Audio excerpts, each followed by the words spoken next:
नमस्कार, आदाब। मेरा नाम रेहाना वजाहत है। मैंने एक छोटी सी कोशिश की है जिसमें मैं आपके साथ कुछ कहानियाँ, किस्से शेयर करूँगा। आज का किस्सा है ढोल। आपको सुनने में तो बड़ा अजीब लग रहा होगा, लेकिन बड़े मज़ेदार किस्सा है ये। एक 15-16 साल के लड़के के हत्थे एक ढोल लग गया।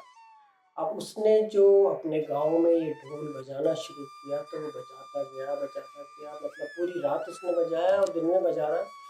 और बेचारे गांव वाले परेशान हो गए कि किस तरह से इसको चुप कराएं। वो किसी की बात नहीं सुन रहा। तो फिर वहाँ के लोगों ने कहा कि चलो यहाँ के जो पढ़े लिखे लोग हैं उनको बुला के लाते हैं, वो शायद इसकी मदद कर सकें और हमारी भी मदद कर सकें। तो पढ़े लिखे लोग आते हैं, उससे बात इससे कहते हैं कि भाई तुम जो हो ये बहुत गलत कर रहे हो और तुम्हारे कान खराब हो जाएंगे, तुम्हारे हाथ खराब हो जाएंगे, इतनी देर से तुम ढोल बजा रहे हो। किसी ने कहा कि ये जो है ढोल जो है वो सिर्फ पवित्र मौक़ों पे बजाया जाता है, ऐसे नहीं कि बजाए जा रहे हैं। लेकिन वो लड़का नहीं सुन रहा और उसने वही जारी रखा अपना ढोल बजाना। फिर एक ने कहा कि भाई अब यही रह गया है गांव वालों कि तुम अपने कानों में रुई घुसा लो, ये रुकने वाला नहीं है। तो वो सब ने हंस के कहा ये कैसे हो सकता है। तो एक साहब को एकदम से याद आया कि यहाँ पे एक बहुत बुजुर्ग सूफी हैं, हम उनसे जाके बात करते हैं, हो सकता है वो हमारी मदद कर ले। तो सूफी साहब के पास कुछ लोग जाते हैं, उन्होंने पूरा किस्सा सुना। तो उनका अच्छा तुम लोग जाओ और एक किलो लड्डू का डिब्बा जरूर ले लेना। तो क्या वो लड्डू का डिब्बा तुम अपने पास रखना, जब मैं तुमसे कहूँ तभी। खैर तो सूफी साहब आए, देखते हैं उसको, समझने की कोशिश करते हैं कि क्या कर सकते हैं। तो जब वो पूरी सिचुएशन का जायज़ा ले लेते हैं तब वो इस लड़के के पास आते हैं और बड़े प्यार से इसका हाथ पकड़ लेते हैं और कहते हैं कि वाह भाई वाह, यार तुम ढोल बजाते हो, क्या हुनर है तुम्हारे पास।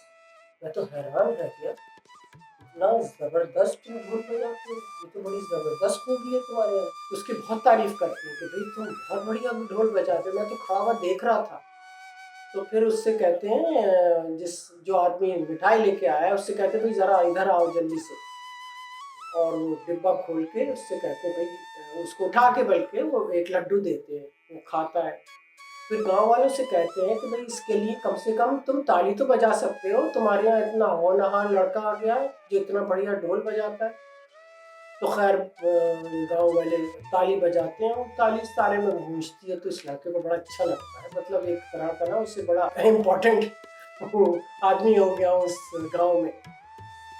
तो खैर उसके बाद ये कहते हैं कि मैं ऐसा करूँगा जब लौट के जाऊँगा कि जो मंदिर के पुजारी हैं उनसे मैं कहूँगा कि पवित्र मौक़ों पे वो तुम्हें बुलाएं और तुम्हें उसके पैसे भी दें, क्योंकि तुम इतना अच्छा ढोल बजाते हो। तो तुम्हारा जो ये खूबी है तुम्हारे अंदर, ये बर्बाद नहीं होनी चाहिए, तुम्हें इससे पैसा भी मिलना चाहिए।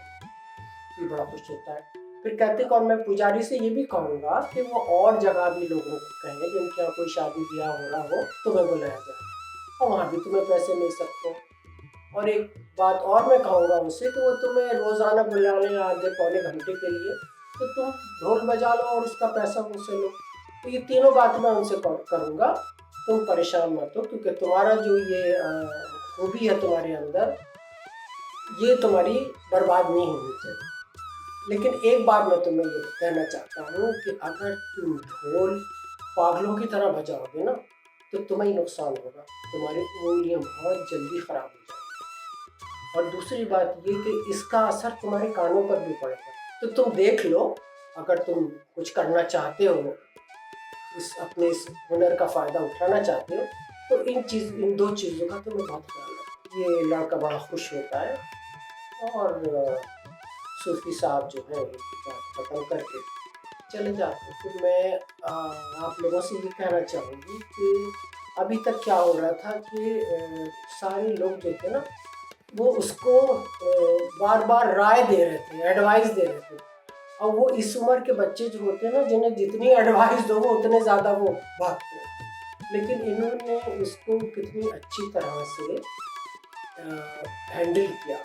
उसको उन्होंने हर तरह से इनकरेजमेंट दिया और उसको ये भी बताया कि तुम इससे फ़ायदा भी उठा सकते हो। उम्मीद है आपको ये कहानी अच्छी लगी होगी और मैं आपकी राय की बहुत मुंतज़िर रहूँगी, क्योंकि आपकी राय मेरे लिए बहुत अहम है। और मैं आपसे अब इजाज़त लेती हूँ।